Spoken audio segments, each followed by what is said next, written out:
untuk layak menghadap hadirat-Mu. Tubuh, jiwa, rohku, ku serahkan padamu. Ku menyembah-Mu. Lagi katakan sucikan. Mari Bapak Ibu Saudara saya undang bangkit berdiri. Sucikan dan kuduskan hati ini untuk layak menghadap hadirat-Mu. Tubuh, jiwa, rohku, ku serahkan padamu. Ku menyembah-Mu. Lagi katakan sucikan Tuhan, sucikan dan kuduskan hati ini untuk layak menghadap hadirat-Mu. Tubuh, jiwa, rohku, ku serahkan padamu. Ku menyembah-Mu.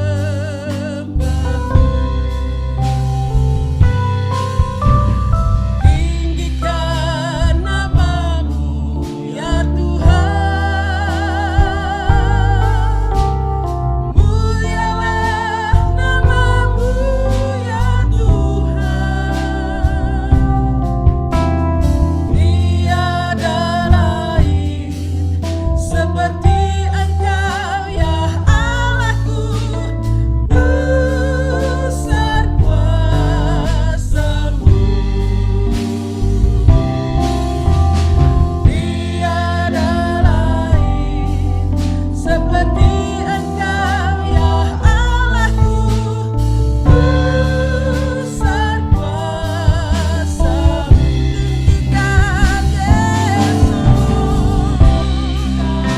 Engkau layak Tuhan dianugerah. Mulialah nama-Mu ya Tuhan. Tiada lain seperti Engkau ya Allahku, besar kuasa-Mu. Tiada lain seperti Engkau ya Allahku, besar kuasa-Mu. Lagi katakan tinggikan Yesus, haleluya. Engkau layak ditinggikan Tuhanku. Mulialah nama-Mu ya Tuhan. Tiada lain seperti Engkau ya Allahku, besar kuasa-Mu.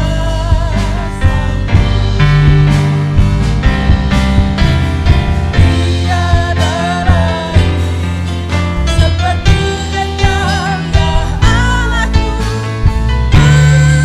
Engkau ya Allahku, besar Terima kasih Tuhan. Kalau pada pagi hari ini Tuhan, kami boleh ada dengan tubuh yang sehat. Kami boleh merasa tubuh kami diberkati, kehidupan kami diberkati Tuhan. Semua karena Engkau Tuhan. Terima kasih Tuhan, tidak ada kata lain yang dapat kami ungkapkan selain rasa terima kasih dan rasa syukur kami kepadamu ya Tuhan. Haleluya, haleluya Tuhan. Itu menjadi bukti nyata dalam kehidupan kami kalau Engkau selalu memperhatikan kami. Engkau menaruh kami Tuhan di dalam hati-Mu Tuhan. Engkau memperlihatkan begitu besar Engkau mengasihi kami. Begitu besar kuasa-Mu dalam kehidupan kami Tuhan. Terima kasih Tuhan untuk itu Tuhan. Pada siang hari ini, pada pagi hari ini Tuhan, kami boleh berkumpul di tempat ini.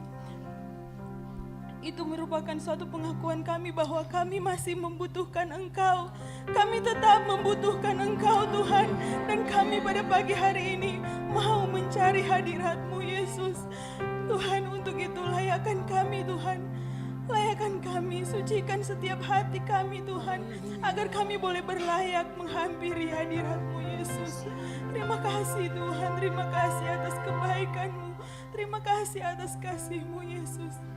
Kalau pada pagi hari ini Tuhan kami boleh memulaikan ibadah kami pada pagi hari ini. Kiranya Engkau tolong, Engkau sertai ibadah kami pada dari awal permulaan sampai berakhir dengan baik. Biar nama-Mu saja yang dipuji dan dipermuliakan Tuhan. Kami tahu Tuhan ada satu oknum yang tidak senang akan keberadaan kami di tempat ini. Tapi kami mau bersatu hati Tuhan, kami mau meminta belas kasihan-Mu Tuhan untuk menghalaukan segala kuasa yang tidak mau kami memuji akan nama-Mu. Terima kasih Tuhan, terima kasih. Inilah doa kami Tuhan, sertai ibadah kami pada pagi hari ini. Dalam nama Tuhan Yesus, haleluya, amin. Amin. Puji Tuhan. Saudara, saya tidak suruh duduk, tapi kita tetap berdiri, kita akan memuji Tuhan. Tapi sebelum itu, saya ingin saudara untuk bersalaman satu dulu kiri kanan, katakan Tuhan Yesus baik. Jangan takut saudara untuk berjabat tangan. Kalau Tuhan mau izinkan itu corona ada ya saudara. Tapi kita percaya sebagai anak-anak Tuhan diberikan kuasa. Amin. Haleluya. Puji Tuhan. Mari kita saudara memuji Tuhan. Haleluya.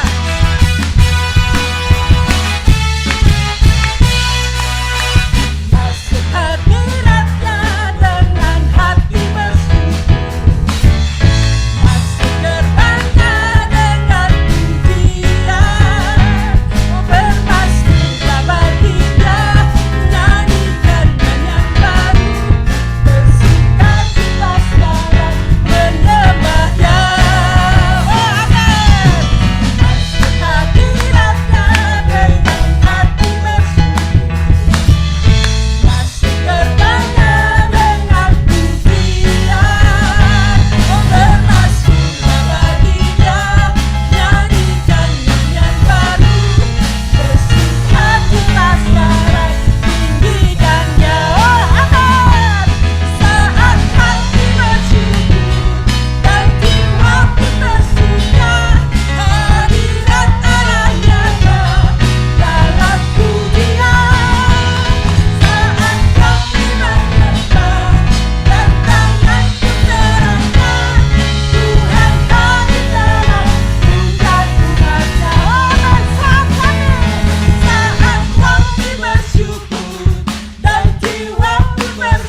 untuk memuji Engkau Tuhan.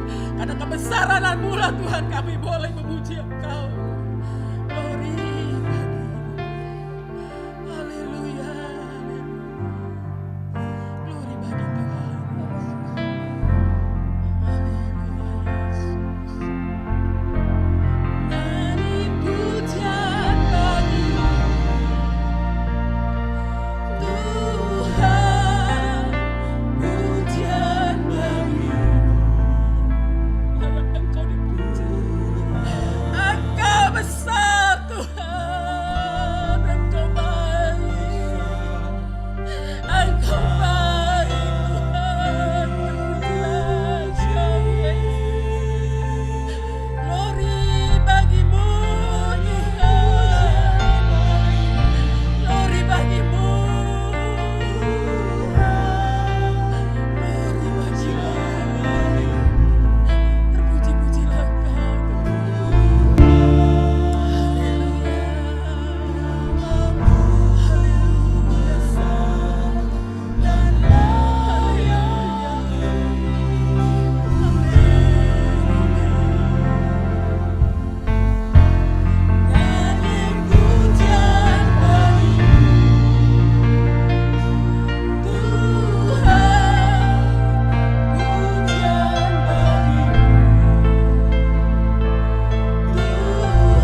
kami masih diberi waktu dan kesempatan kami untuk memuji, memuliakan nama-Mu Tuhan.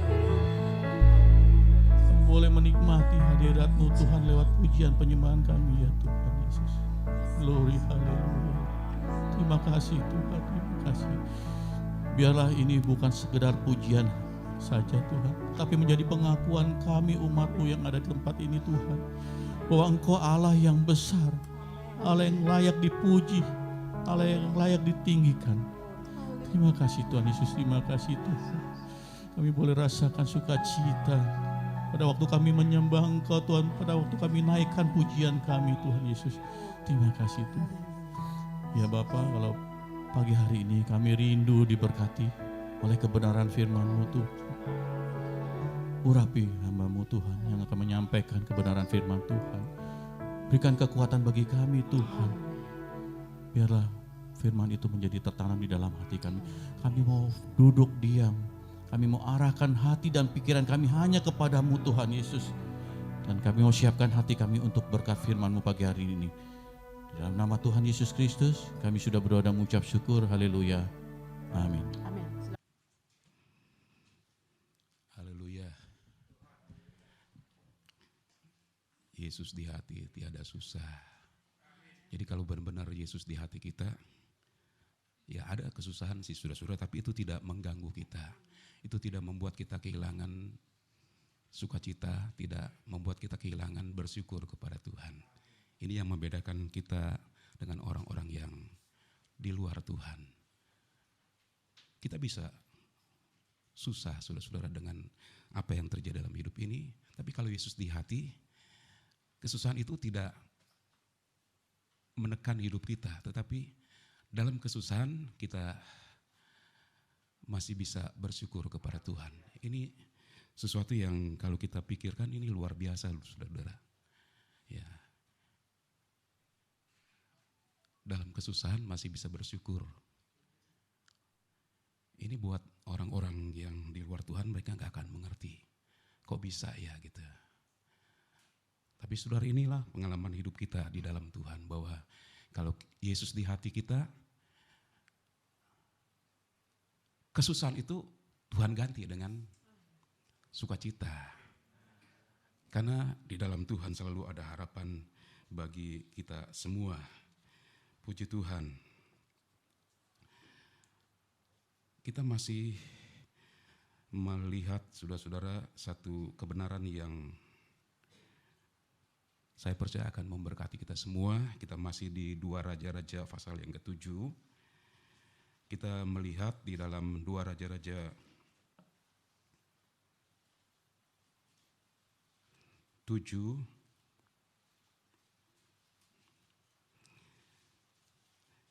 ayat 3 sampai ayat yang ke-7.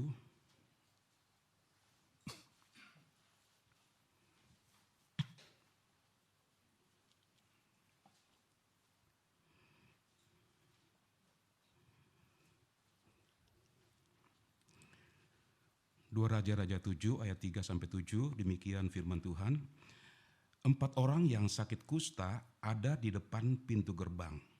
Berkatalah yang seorang kepada yang lain, mengapakah kita duduk-duduk di sini sampai mati? Jika kita berkata, baiklah kita masuk ke kota, padahal dalam kota ada kelaparan, kita akan mati di sana. Dan jika kita tinggal di sini, kita akan mati juga. Jadi sekarang marilah kita menyeberang ke perkemahan tentara Aram. Jika mereka membiarkan kita hidup, kita akan hidup. Dan jika mereka mematikan kita, kita akan mati. Lalu pada waktu senja, bangkitlah mereka masuk ke tempat perkemahan orang Aram. Tetapi ketika mereka sampai ke pinggir tempat perkemahan orang Aram itu, tampaklah tidak ada orang di sana. Sebab Tuhan telah membuat tentara Aram itu mendengar bunyi kereta, bunyi kuda, bunyi tentara yang besar, sehingga berkatalah yang seorang kepada yang lain, sesungguhnya Raja Israel telah mengupah raja-raja orang Het dan raja-raja orang Misraim melawan kita supaya mereka menyerang kita. Karena itu bangkitlah mereka melarikan diri pada waktu senja dengan meninggalkan kemah dan kuda dan keledai mereka serta tempat perkemahan itu. Dengan begitu saja mereka melarikan diri menyelamatkan nyawanya. Saudara-saudara, tadi dalam doa sebelum ibadah dimulai, ada satu kalimat yang mungkin satu hal yang biasa kita ucapkan, kita membutuhkan Tuhan. Nah, saudara-saudara, semakin kita mengerti, kita membutuhkan kehadiran Tuhan dalam hidup kita. Semakin kita menyadari dengan kehidupan yang kita jalani dan kita semakin lebih mengenal Tuhan, kita menyadari bahwa kita membutuhkan Tuhan setiap waktu. Apapun keadaan kita, waktu senang, waktu susah, waktu kaya, waktu miskin, waktu sehat ataupun waktu sakit, dalam segala keadaan kita membutuhkan Dia. Terlebih ketika kita sedang menghadapi kesukaran, kita dalam kesesakan, kita dalam pergumulan yang berat, kita membutuhkan kehadiran Tuhan. Karena ketika Tuhan hadir dalam kehidupan kita, maka pada waktunya Tuhan, Dia akan bertindak bagi kita sekalian. Saudara-saudara, ketika umat Allah, mereka mengalami, boleh dikatakan krisis yang sangat hebat, krisis yang sudah mencapai puncaknya. Karena tiap-tiap hari mereka melihat tidak ada harapan, tidak ada pertolongan buat mereka. Mereka dalam satu keadaan di mana mereka tinggal menunggu waktu saja. Pertama-tama mereka mengalami keadaan yang sukar karena kelaparan, kemudian tinggal menunggu waktu orang-orang Aram datang menyerbu mereka. Dan mereka tinggal tunggu waktu untuk dilenyapkan. Mereka dalam masa kesukaran. Tapi saudara-saudara, kita mendengar minggu lalu bagaimana Tuhan berjanji, Tuhan akan mengadakan kelepasan bagi umatnya. Nabi Elisa bernubuat, besok pada waktu yang sama akan terjadi masa kelimpahan. Masa yang merubah apa yang selama ini mereka lihat, mereka alami. Masa-masa yang sangat sukar, tapi itu kemudian berubah menjadi masa penuh dengan kelimpahan. Masa yang mendatangkan sukacita buat mereka sekalian. Haleluya. Ada waktu di mana Allah akan bertindak. Kita mengerti, saudara-saudara, Allah selalu bekerja sesuai dengan waktunya. Dan waktu Allah itu tidak bergantung oleh apapun, tidak bergantung oleh situasi, oleh kondisi, apapun yang terjadi.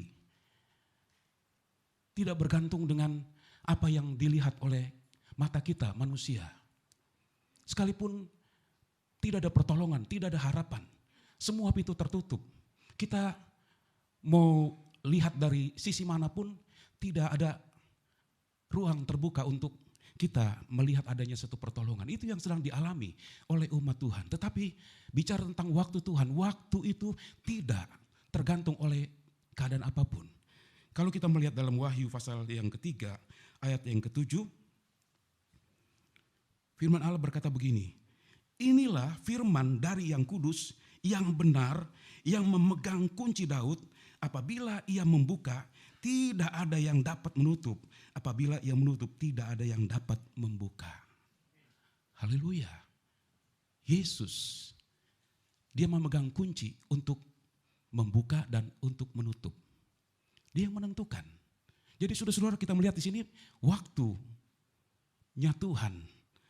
Ketika Dia bertindak, Dia tidak bergantung oleh apapun yang sedang terjadi. Seringkali saudara-saudara, dengan apa yang kita lihat, kita berpikir dan kita bertanya, apakah bisa Tuhan menolong saya? Apakah Tuhan bisa melepaskan saya dari keadaan yang sangat sukar ini?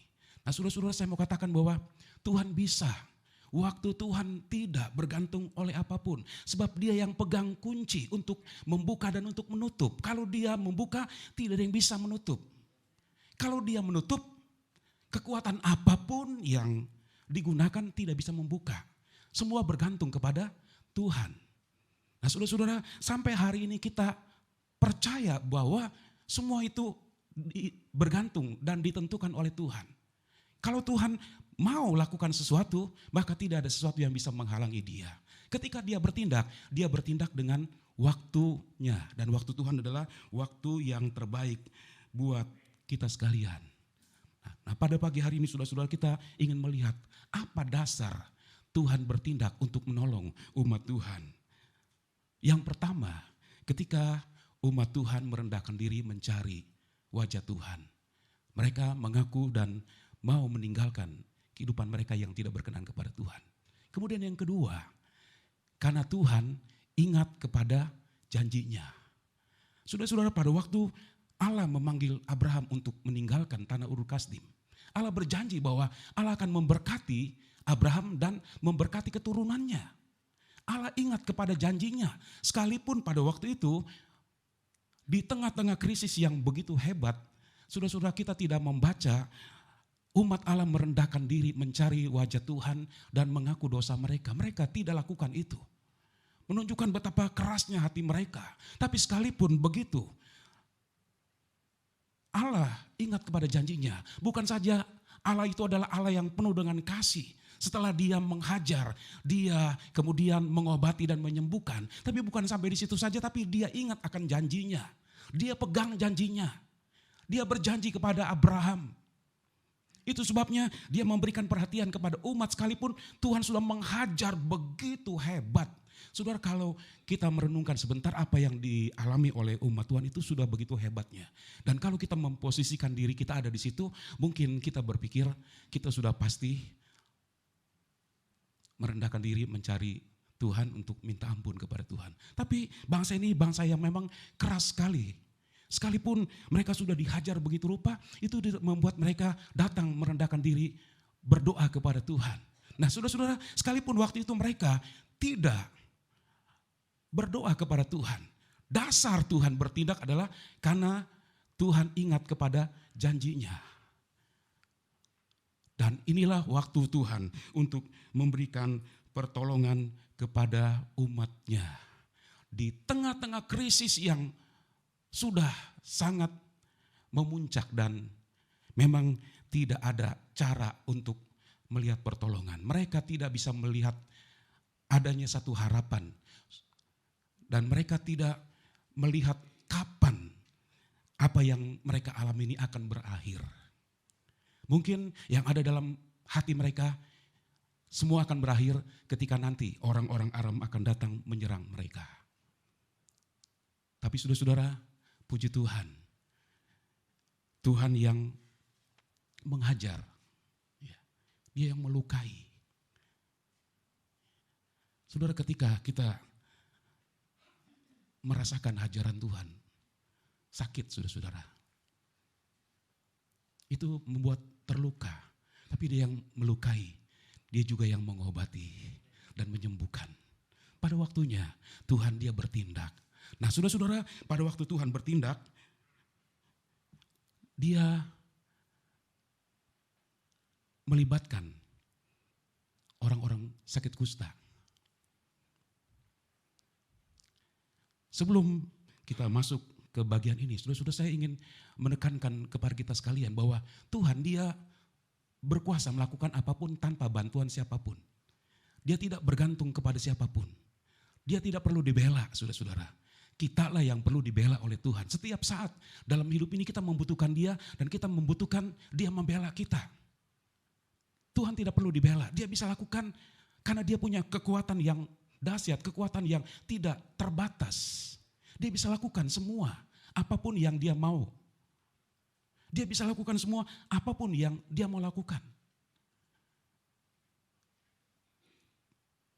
Tetapi saudara-saudara, kita melihat dalam Alkitab, Tuhan banyak kali melibatkan orang-orang untuk satu rencananya, untuk satu pekerjaannya. Dalam hal ini dia melibatkan orang-orang yang sakit kusta. Nah, siapakah orang-orang sakit kusta ini? Mereka orang-orang yang tidak dikenal, mereka tidak punya nama. Mereka adalah orang-orang yang diasingkan dari keluarga, dari masyarakat. Mereka tidak bisa hidup normal seperti orang-orang pada waktu itu. Mereka harus tinggal di luar kota. Mereka adalah orang-orang yang terbuang, orang-orang yang diabaikan, sudah dilupakan oleh keluarga. Sejak mereka dinyatakan kena kusta, Mereka harus hidup terpisah dari keluarga. Sejak itu mereka sudah dilupakan. Mereka tinggal tunggu waktu sampai mereka mati. Betapa menyedihkan kehidupan orang-orang ini. Tapi saudara-saudara, orang-orang yang tidak mendapat perhatian, baik oleh keluarga maupun oleh banyak orang pada waktu itu, mendapat perhatian dari Tuhan. Ada penghiburan buat orang-orang yang dilupakan ini. Tuhan pakai mereka menjadi alat untuk memberitahu kepada umat Allah apa yang Allah sudah kerjakan bagi mereka sekalian. Saudara-saudara, apa yang di pemandangan orang itu sesuatu yang sudah tidak ada nilainya. Tapi di pemandangan Tuhan itu punya nilai yang luar biasa. Kalau kita melihat di dalam 1 Korintus pasal 1 ayat 27-28,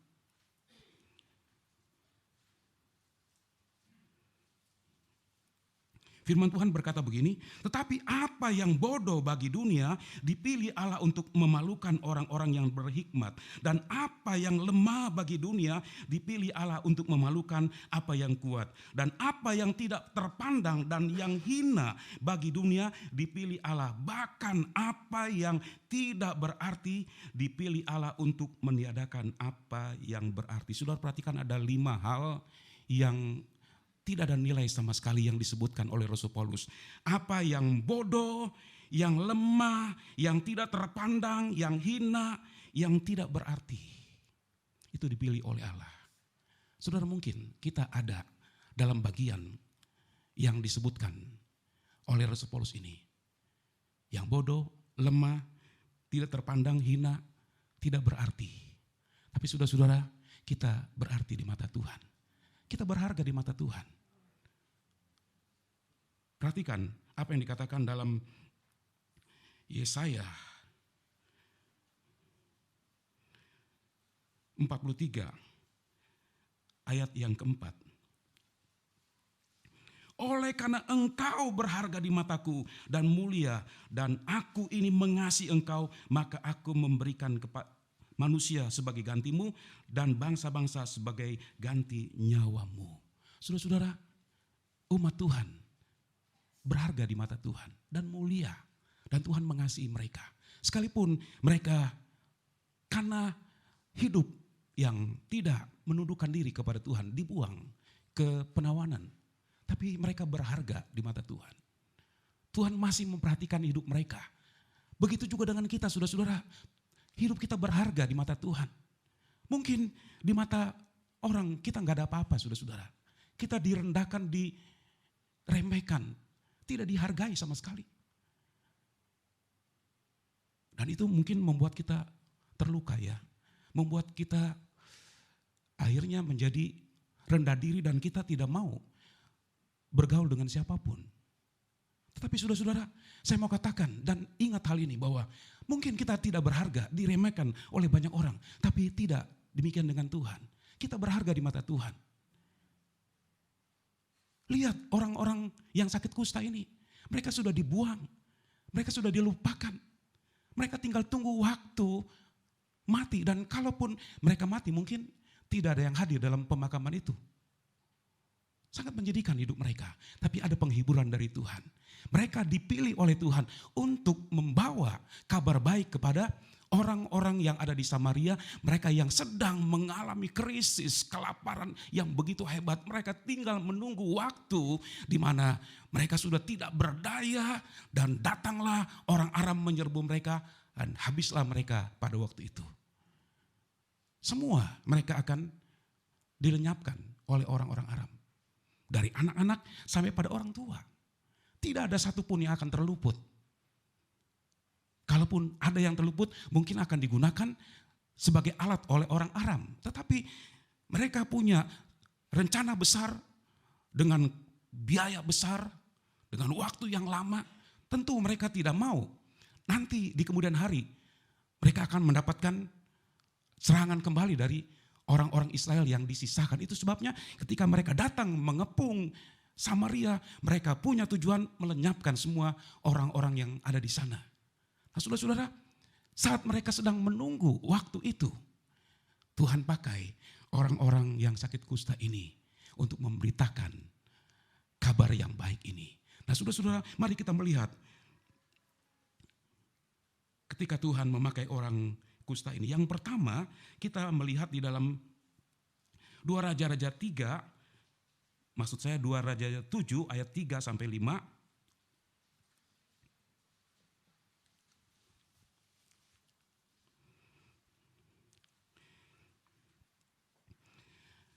4 orang yang sakit kusta ada di depan pintu gerbang. Berkatalah yang seorang kepada yang lain, mengapakah kita duduk di sini sampai mati? Jika kita berkata baiklah kita masuk ke kota, padahal dalam kota ada kelaparan, kita akan mati di sana. Dan jika kita tinggal di sini, kita akan mati juga. Jadi sekarang marilah kita menyeberang ke perkemahan tentara Aram. Jika mereka membiarkan kita hidup, kita akan hidup. Dan jika mereka mematikan kita, kita akan mati. Lalu pada waktu senja bangkitlah mereka masuk ke tempat perkemahan orang Aram. Tetapi ketika mereka sampai ke pinggir tempat perkemahan orang Aram itu, tampaklah tidak ada orang di sana. Tuhan memakai orang-orang kusta untuk menggetarkan orang-orang Aram. Bagaimana caranya? Mereka orang kusta dan hanya beberapa orang. Bagaimana caranya menggentarkan orang-orang Aram? Nah kita lihat di sini saudara-saudara. Pada waktu mereka berkata satu sama lain, kita masuk ke dalam kota, di sana ada kelaparan, kita akan mati. Kita tetap di sini, kita juga akan mati. Tapi kalau kita pergi ke perkemahan orang Aram, mungkin mereka membiarkan kita hidup, mungkin kita akan dimatikan. Jadi masih ada peluang. Dan mereka pergunakan peluang ini. Mereka pergunakan kesempatan ini. Kesempatan yang mungkin tidak terlalu menjanjikan, tetapi masih ada kesempatan untuk mereka tetap hidup. Itu sebabnya saudara-saudara mereka ambil keputusan untuk pergi ke perkemahan orang Aram. Kapan mereka ambil keputusan? Perhatikan sekali lagi dalam ayat yang ke-5 tadi. Lalu pada waktu senja bangkitlah mereka masuk ke tempat perkemahan orang Aram. Tetapi ketika mereka sampai ke pinggir tempat perkemahan orang Aram itu, tampaklah tidak ada orang di sana. Pada waktu senja mereka pergi ke perkemahan orang Aram. Pada waktu mereka berjalan, apa yang mereka ketemukan? Tempat itu sepi, tidak ada orang. Ini membuat mereka semakin ingin tahu apa yang terjadi. Mereka bergerak lebih maju lagi. Dan mereka melihat kenyataan bahwa seluruh perkemahan orang Aram itu sudah kosong, sudah ditinggalkan oleh orang-orang Aram. Pada waktu senja mereka berjalan. Dan rupanya, saudara-saudara, bukan rupanya, pada waktu senja itulah Tuhan, dia bertindak dengan cara yang luar biasa. Coba kita melihat ke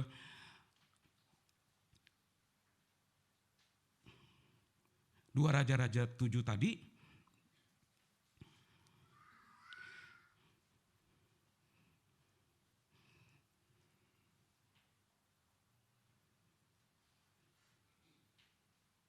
Ayat yang ke-6, sebab Tuhan telah membuat tentara Aram itu mendengar bunyi kereta, bunyi kuda, bunyi tentara yang besar.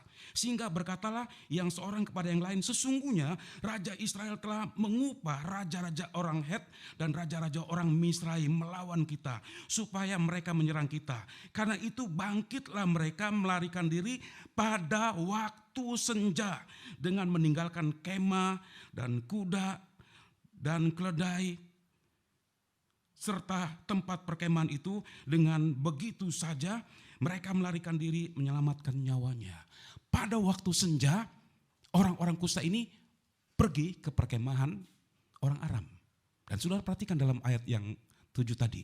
Pada waktu senja orang-orang Aram meninggalkan kemah mereka begitu saja. Mereka tinggalkan semua. Kenapa? Karena Tuhan menggentarkan mereka.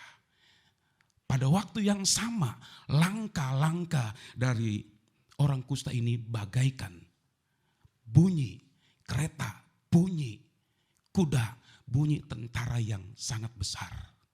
Itu menggentarkan mereka. Itu membuat mereka dalam ketakutan. Karena yang bertindak bukan manusia, karena Tuhan yang bertindak. Tuhan yang membuat kedahsyatan kepada mereka.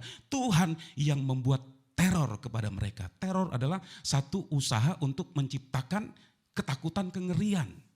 Hari-hari ini saudara-saudara, semua orang diteror oleh virus ini. Semua orang ketakutan.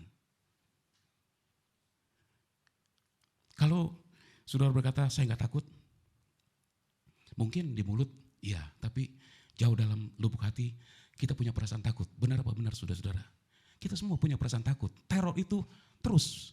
Sebab tiap hari kita mendengar, ada saja orang yang meninggal. Dan mungkin kita berpikir, kita nanti akan dapat bagian, entah kapan. Mungkin besok atau lusa dan seterusnya. Teror itu menakutkan. Dan saudara-saudara, pada waktu itu Tuhan membuat teror kepada orang-orang Aram. Melalui apa? Melalui langkah-langkah dari orang-orang sakit kusta. Mereka berjalan biasa. Mereka bukan pasukan berkuda, bukan pasukan kereta. Mereka berjalan biasa menuju ke perkemahan itu. Tapi langkah-langkah mereka itu kedengaran oleh orang-orang Aram sebagai bunyi kereta, bunyi kuda, bunyi tentara yang besar. Dan mereka bukan tentara yang biasa, mereka adalah tentara yang terlatih. Mereka punya nyali itu melebihi orang-orang biasa. Biasanya tentara seperti itu. Kalau kita nyalinya segini, nah tentara itu nyalinya lebih besar lagi. Dalam segala keadaan memang sudah dilatih begitu rupa, tidak takut menghadapi keadaan apapun. Nah saudara-saudara, waktu mereka mendengar langkah-langkah dari orang-orang kusta ini, mereka mendengar suara yang sangat keras sekali. Mereka mendengar satu pasukan yang besar. Padahal mereka datang dengan pasukan yang besar, kekuatan yang sangat besar sekali yang membuat orang-orang Samaria terkurung.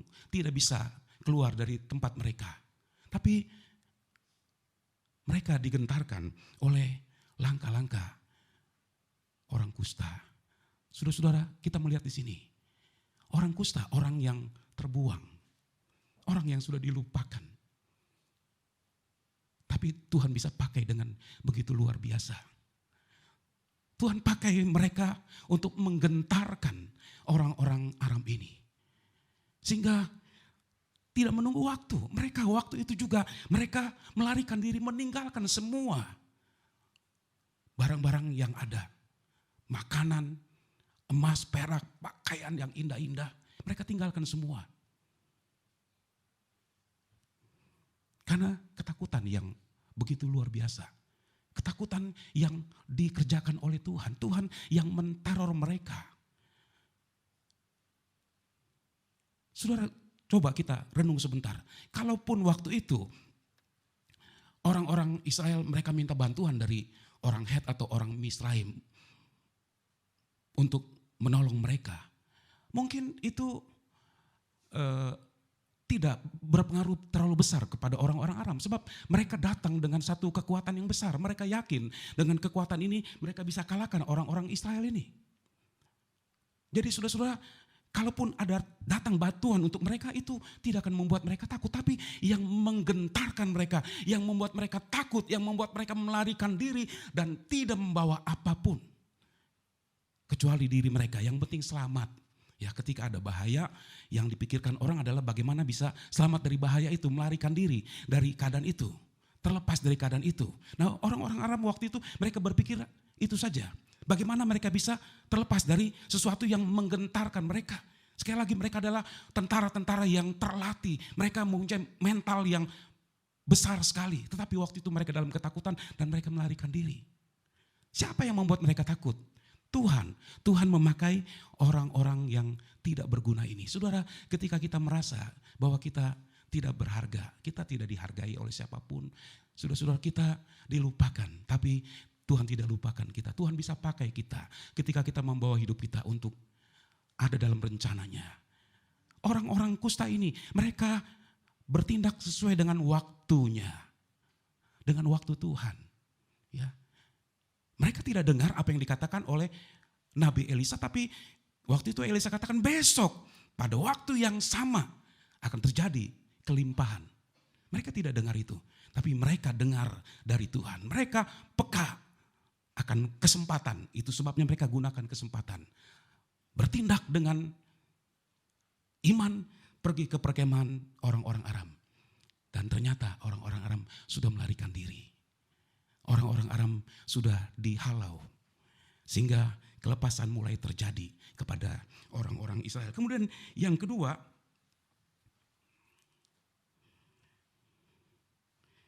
orang-orang Aram membawa kabar baik. Kita melihat dalam ayat yang ke-8 sampai ayat yang ke-10. Ketika orang-orang yang sakit kusta itu sampai ke pinggir tempat perkemahan, masuklah mereka ke dalam sebuah kemah. Lalu makan dan minum. Sesudah itu mereka mengangkut dari sana emas dan perak dan pakaian. Kemudian pergilah mereka menyembunyikannya. Lalu datanglah mereka kembali masuk ke dalam kemah yang lain. Dan mengangkut juga barang-barang dari sana. Kemudian pergilah mereka menyembunyikannya. Lalu berkatalah yang seorang kepada yang lain. Tidak patut yang kita lakukan ini. Hari ini ialah hari kabar baik. Tetapi kita ini tinggal diam saja.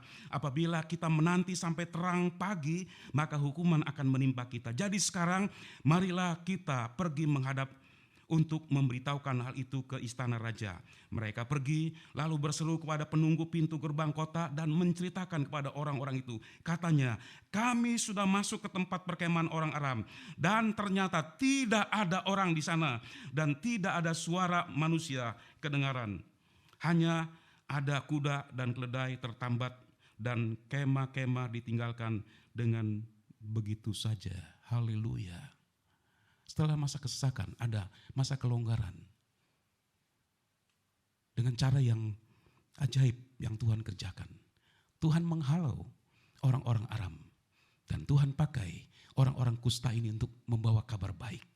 Ketika mereka masuk ke perkemahan, mereka melihat perkemahan itu sudah kosong dan banyak makanan. Mereka makan, mereka minum sampai kenyang. Mereka mengambil emas, perak, pakaian, kemudian disembunyikan. Mumpung gitu kan ya. Mungkin seumur hidup mereka tidak punya apa-apa ketika melihat emas, perak, pakaian indah-indah. Siapa yang gak tergoda untuk mengambil? Mereka ambil, mereka sembunyikan. Mereka masuk ke tempat yang lain, begitu juga mereka ambil, mereka sembunyikan. Tapi sementara mereka melakukan perbuatan ini, mereka satu sama lain berkata, tidak baik yang kita lakukan, tidak benar yang kita lakukan, salah ini.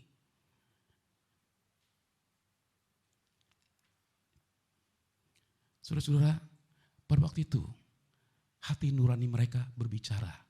Dan hati nurani mereka rupanya masih tetap terjaga. Sekalipun mereka orang-orang kusta yang terbuang, yang sudah dilupakan. Tapi hati nurani mereka tetap terjaga. Mereka masih peka. Mengingat bahwa saat ini mereka sedang dalam kelimpahan. Tapi di sana, di dalam kota, begitu banyak orang sedang menunggu waktu untuk mengalami kematian. Mereka ingat, mereka katakan tidak baik yang kita lakukan. Mari kita pergi memberi tahu kabar baik ini. Hari ini kabar baik. Mari kita pergi ke kota memberitahu kepada istana apa yang Tuhan sudah kerjakan. Tuhan pakai orang-orang kusta ini. Saudara-saudara, mereka pada waktu dalam kelaparan itu satu hal yang biasa. Orang yang lapar hanya pikir diri sendiri. Tidak mau pikirkan orang lain. Dan firman Tuhan katakan pada akhir zaman salah satu yang membuat masa ini menjadi sukar adalah orang mementingkan diri sendiri. Orang cinta diri sendiri. Orang yang cinta diri sendiri dia tidak peduli dengan orang lain. Dia tidak peduli orang lain menjadi tidak punya apa-apa, menjadi miskin. Menjadi sengsara karena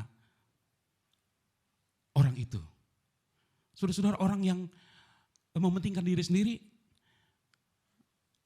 sekalipun di depan matanya ada orang sedang sekarat, dia tidak peduli, dia tidak mau tahu. Sekalipun karena tindakannya orang menjadi miskin, itu tidak dipedulikan. Dia hanya pikir diri sendiri. Dan saudara-saudara, kita berada dalam satu keadaan di mana hal ini bisa saja menguasai di hidup kita. Tapi saudara, biarlah kita punya hati nurani yang baik. Seperti orang-orang kusta ini, mereka punya hati nurani yang baik. Sekalipun di awalnya mereka waktu itu dalam sukacita yang besar, mereka ambil semua yang berharga-berharga itu kemudian mereka sembunyikan. Yang kedua, begitu juga mereka lakukan. Tapi kemudian mereka berkata satu sama lain. Mereka dengar suara dari Tuhan. Hati nurani mereka masih terjaga. Itu sebabnya mereka katakan perbuatan kita ini tidak baik. Salah besar. Mari kita pergi ke kota. Kasih tahu kabar baik ini. Dan ketika kabar baik itu disampaikan, raja masih belum percaya. Raja berpikir, wah ini mungkin jebakan. Itu sebabnya ya kirim dulu utusan untuk mencari tahu situasi pada waktu itu. Untuk mencari kebenaran, apakah benar perkemahan itu sudah ditinggalkan oleh orang-orang Aram. Dan ketika ternyata berita itu benar, maka orang-orang dari kota, mereka keluar dari pintu gerbang, mereka berlarian untuk mendapatkan makanan. Hari itu merupakan hari kelepasan buat mereka. Ada kelimpahan yang luar biasa pada waktunya Tuhan. Saudara-saudara, ketika kita melihat segala keadaan itu mungkin sudah tidak tertolong lagi. Semua tidak mungkin. Hanya satu kata, tidak mungkin. Siapapun yang mau datang menolong kita tidak bisa. Tapi saudara, masih ada Tuhan yang bisa. Dan dia bertindak sesuai dengan waktunya. Waktu Tuhan adalah waktu yang terbaik. Dan ketika dia bertindak, sesuatu yang hebat akan terjadi. Dan dia bisa pakai siapapun untuk memberikan pertolongan kepada kita. Karena dia punya kuasa yang besar. Itu sebabnya saudara-saudara, mari dengan apapun yang Tuhan luaskan dalam hidup kita. Mungkin kita sedang mengalami dihajar oleh Tuhan habis-habisan. Tapi biarlah kita melihat bahwa di balik semua itu ada sesuatu yang Tuhan sediakan buat kita sekalian. Ada waktu di mana Tuhan memulihkan semuanya. Dan waktu di mana kita yang sebelumnya mungkin kita menangis. Tapi waktu itu kita akan menjadi penuh dengan tertawa. Sebuah ayat terakhir dalam Mazmur pasal yang ke-30.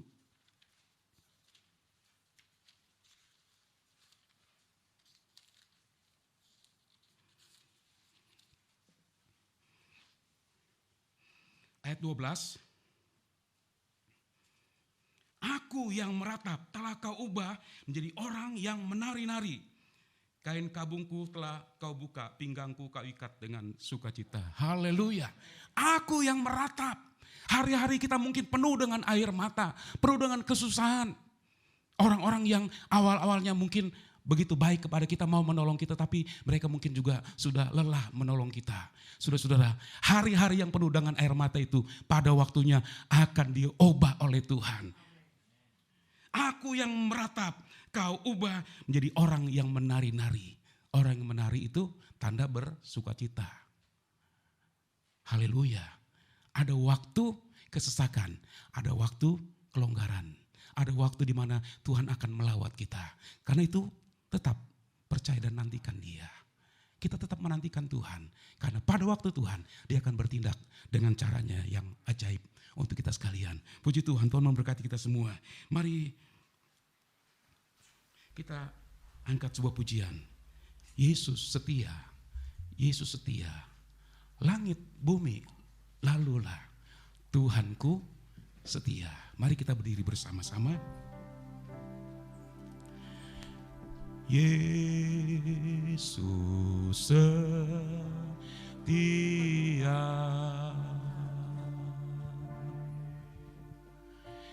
Yesus setia,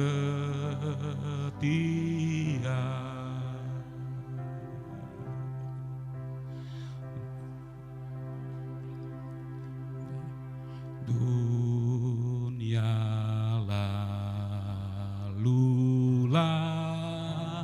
Tuhan ku setia,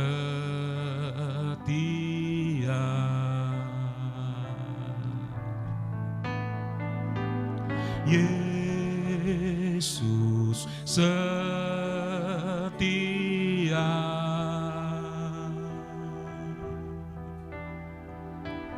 Yesus setia,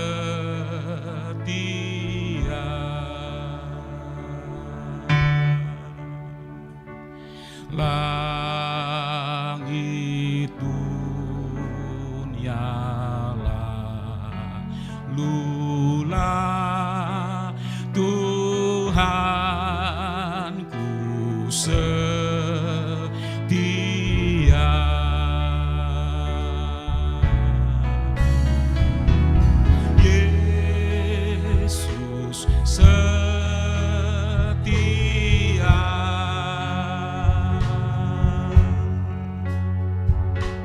Yesus setia.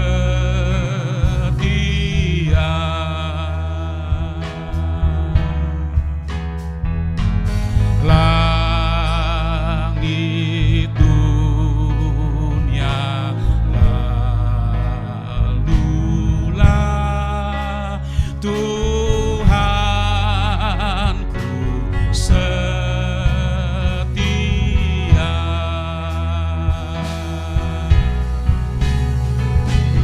Yesus setia.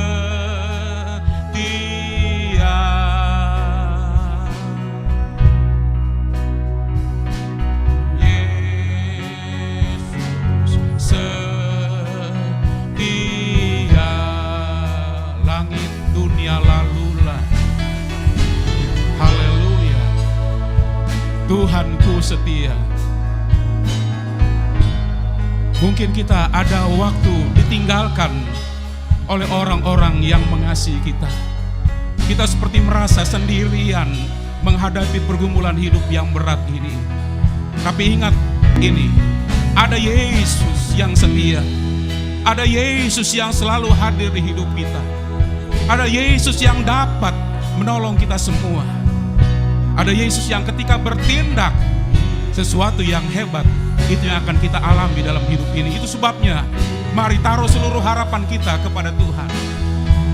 Tetap percaya di keadaan apapun. Haleluya.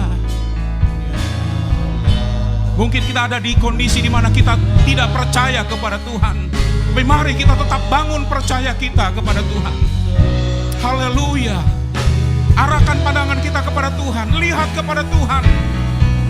Dia yang setia.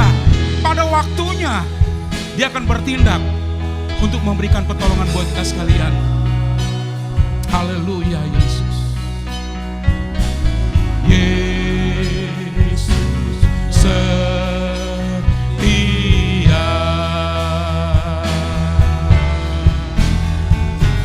Langit dunia lalulah, Tuhan ku setia.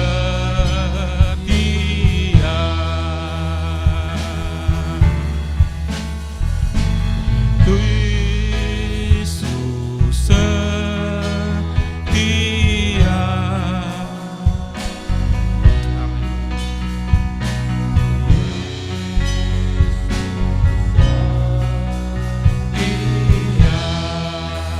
Langit dunia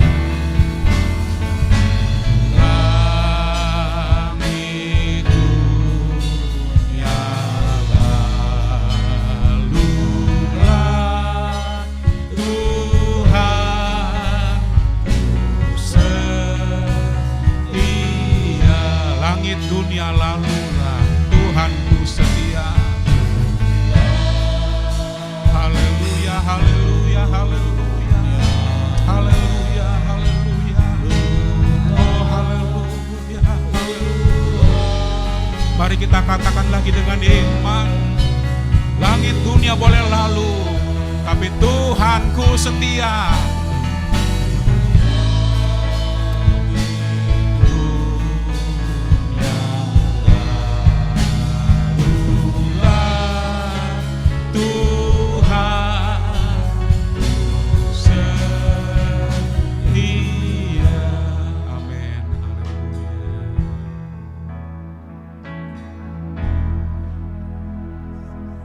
Haleluya, haleluya, haleluya, haleluya, haleluya.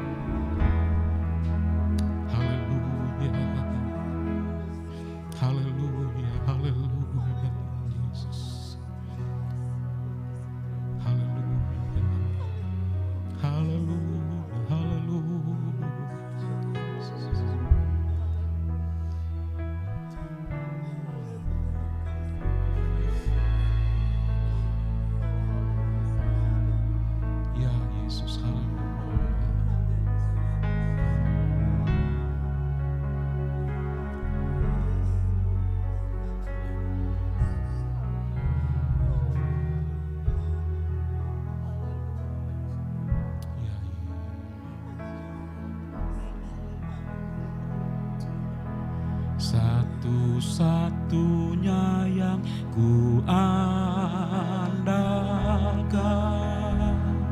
satu-satunya yang ku percaya. Engkau Tuhan,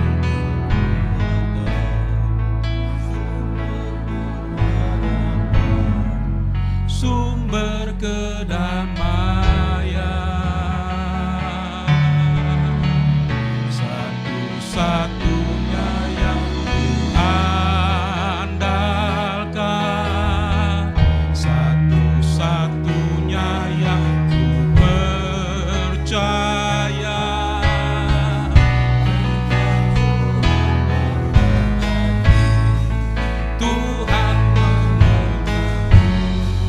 Tuhan pembubuhku, lagi dengan iman katakan, satu-satunya yang ku andalkan, yang ku percaya hanyalah Yesus, Yesus, Yesus saja. Di segala keadaan kita, hanya Yesus yang kita andalkan, yang kita percaya.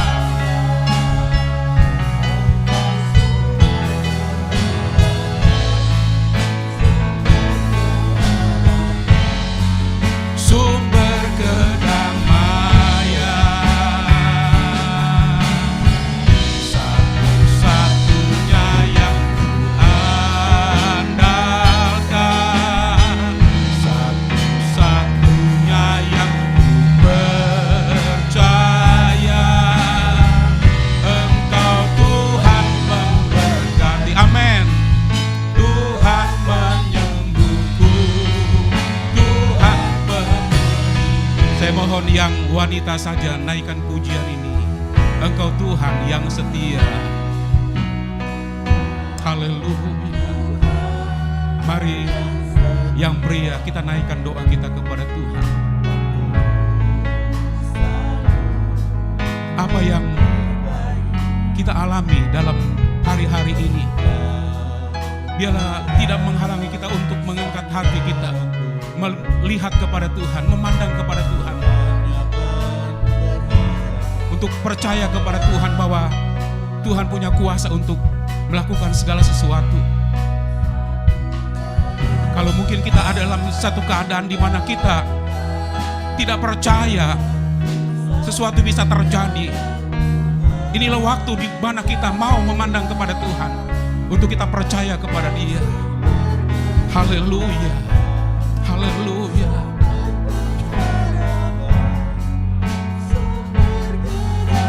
Amin, amin, amin. Haleluya.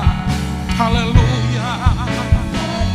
Oh, Yesus. Haleluya. Ajar kami untuk selalu mengandalkan Tuhan, percaya kepada Tuhan. Kami tahu tidak secara langsung kami bisa mengandalkan Tuhan, tapi melalui proses di mana kami melihat begitu banyak pertolongan Tuhan, membuat kami datang pada satu titik di mana Engkaulah satu-satunya yang kami andalkan, yang kami percaya bisa memberikan pertolongan bagi kami. Haleluya.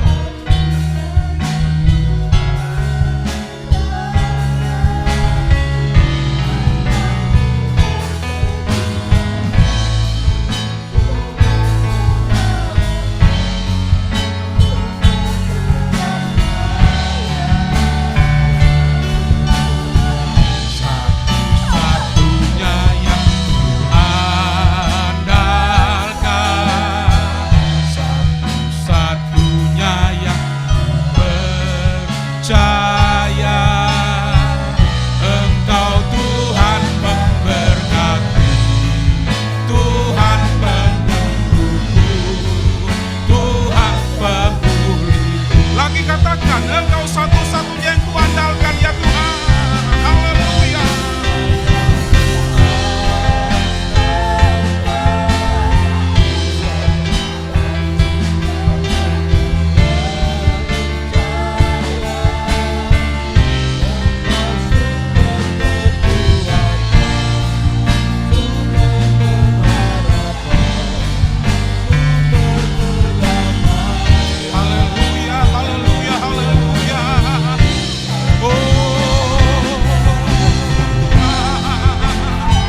percaya kepada Engkau saja Tuhan. Haleluya. Oh glory. Ya. Hari yang mulia katakan, satu-satunya yang kuandalkan.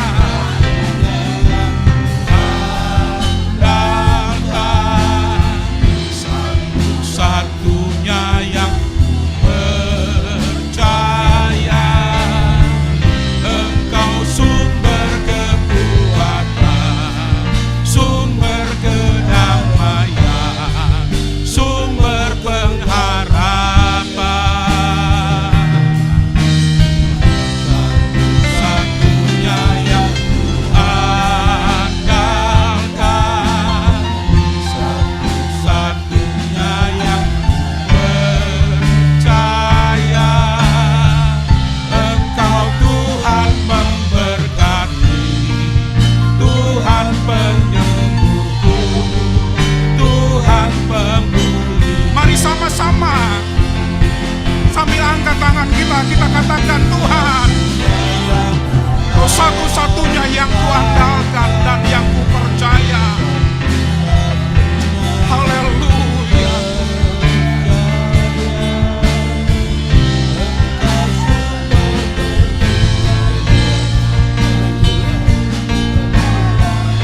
Amin.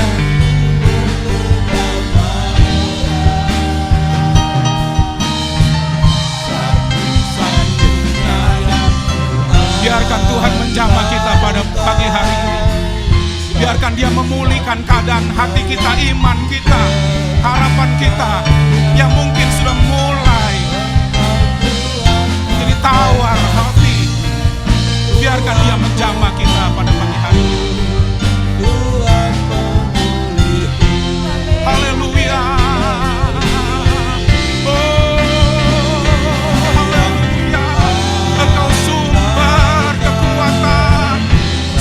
Kedamaian, sumber pengharapan, sumber berkat, sumber kesembuhan. Haleluya, haleluya.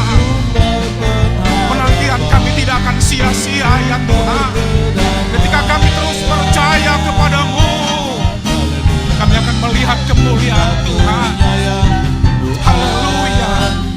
Ketika Tuhan bertindak, sesuatu yang hebat akan terjadi dalam hidup kami Tuhan. Haleluya. Tuhan memberkati, Tuhan penyembuhku, Tuhan pemulihku. Kita tundukkan kepala kita satu hati dalam doa kepada Tuhan. Dan saudara-saudara yang punya keperluan mau didoakan, mari ulurkan tangan saudara dengan iman.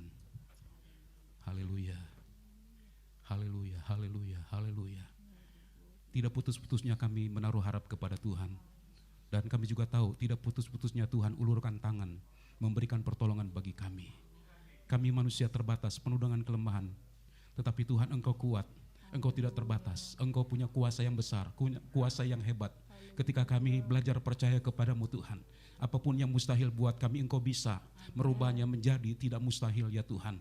Yang tidak mungkin Engkau bisa rubah menjadi mungkin ya Tuhan. Banyak catatan dalam firman Tuhan, bukan untuk kami tahu, tetapi untuk kami alami ya Tuhan. Kuasa Tuhan yang nyata dalam firman Tuhan. Perkara-perkara besar yang Tuhan kerjakan, bukan hanya sejarah yang kami harus tahu bahwa Tuhan melakukan hal-hal yang hebat, hal-hal yang luar biasa di waktu yang lalu. Tapi sekarang pun Engkau masih tetap Tuhan yang sama ya Tuhan. Haleluya, haleluya. Kami percaya Engkau masih bekerja dengan kekuatan-Mu yang tidak terbatas ya Tuhan. Ketika Engkau bertindak, maka sesuatu yang hebat terjadi. Ya Tuhan Yesus, apa yang Engkau sudah lakukan bagi orang-orang Israel, Samaria mengalami kelepasan pada puncak krisis di mana tidak ada harapan sama sekali.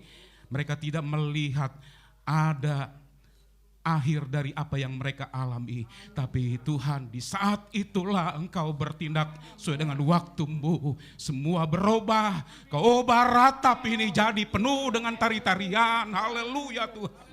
Sesudah menangis, ada sukacita. Itulah Tuhan kami. Engkau tidak membiarkan kami bergumul sendirian. Itu sebabnya Tuhan, pada pagi ini Engkau melihat tangan-tangan yang diulurkan kepadamu.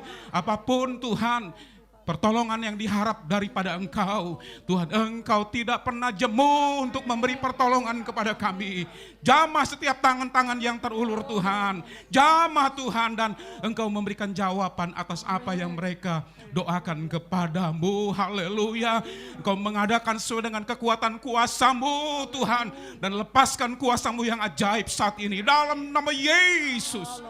Jawablah ya Tuhan doa umat-Mu. Jawablah ya Tuhan. Jawablah doa umat-Mu ya Tuhan Yesus. Saat kami merendahkan hati kami dan menaruh harapan kami kepadamu Tuhan. Saat dunia tidak memberikan jalan apapun, kami tahu Tuhan ada jalan keluar di dalam Engkau Tuhan. Ketika Engkau membuka, maka Tuhan kami akan melihat hal-hal yang besar terjadi dalam hidup ini. Dan kami percaya Tuhan, inilah waktu Tuhan untuk melawat umat-Mu pada hari-hari ini. Kami melihat kemuliaan Tuhan dinyatakan dalam hidup kami. Yang lemah dapat kekuatan, yang susah dapat penghiburan, yang kekurangan Tuhan berkati dan hidup dalam kelimpahan. Yang sakit pun Engkau juga memberkati dengan kesehatan Tuhan. Kami berdoa untuk Bapak Sugianto Tuhan. Besok akan diperiksa ulang Tuhan untuk diadakan foto. Kami serahkan sebelah tangan Tuhan. Kuasa-Mu besar, Kuasa-Mu ajaib, haleluya. Kami andalkan Tuhan, biarlah Tuhan bekerja. Dari detik ke detik, menit ke menit, jam ke jam, Engkau bekerja, nyatakan kuasa-Mu. Nyatakan kemuliaan-Mu di tempat ini Tuhan Yesus. Biarlah kami melihat banyak hal yang Engkau kerjakan. Orang-orang sakit dalam gereja ini, Engkau menjamah Tuhan. Ibu Evi, Tuhan, kami berdoa, biarlah Engkau ulurkan tangan-Mu. Engkau jamah, Engkau pulihkan juga suaminya, Bapak Yusuf Tuhan, juga Ibu Lina, ibu dari Ibu Christine ya Tuhan. Jamah mereka, jemaat yang lain yang sakit Tuhan, yang ada di gereja ini, Ibu Cheng Nio, suaminya, Pak Wakarim, Pak Pasaribu, Pak Rudi, Ibu Christine Halan, dan semua yang sakit kami bawa kepadamu Tuhan. Kuasa-Mu besar, Kuasa-Mu ajaib, Kuasa-Mu dahsyat. Lepaskan Kuasa-Mu ya Tuhan Yesus. Biarlah gereja-Mu pada hari-hari dipenuhi dengan kemuliaan Allah. Dan menarik banyak orang datang kepada Engkau, datang percaya kepadamu sebelum kedatangan Tuhan yang kedua kali. Terima kasih Tuhan Yesus. Terima kasih, kami mau pulang dengan penuh pengharapan. Kami melihat kuasa Tuhan dinyatakan dalam hidup kami, dalam keluarga kami. Pekerjaan kami pun diberkati oleh Tuhan.